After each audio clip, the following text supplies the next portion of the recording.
This is Bob Myers from the Historical Society of Michigan with a Michigan History Moment. Fur trader John Askin came to Fort Michilimackinac a poor man. He left it a poor man too. But in between time, he made a fortune. Askin was born in Ireland in 1739 and came to North America with the British Army in 1758 during the French and Indian War. After the British took over New France, Askin entered the fur trade and came to the Great Lakes region. Traders could make a fortune in furs, but they could lose it just as easily. In 1763, during the Native American uprising known as Pontiac's Rebellion, fire destroyed Askin's property at besieged Detroit. The disaster left the young man in debt to the tune of 7,000 pounds. That was in an era when a tradesman might make 100 pounds in a good year. But for Askin, good luck followed bad luck. In 1764, he was made the deputy commissary for the garrison at Fort Michilimackinac. The position returned his access to the fur trade, and creditors in Albany, New York, provided him with trade goods.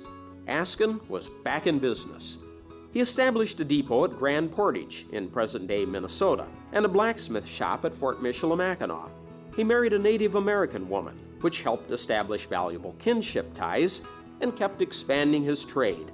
By the early 1770s, he had paid off his creditors. Now on a solid financial footing, Askin redoubled his trading efforts. He and Great Britain's Indian agent at Sault Ste. Marie, Jean-Baptiste Cadeau, established a wildly profitable post at the Sault. In 1778, he opened a post on the French River on Georgian Bay. That year, when Askin added up his assets in land, goods, and other valuables, it came to nearly 13,000 pounds. Askin was rich. Then, in 1780, he ran afoul of Fort Michilimackinac new commanding officer, Patrick Sinclair. The rather inept and quarrelsome Sinclair found fault with practically everyone.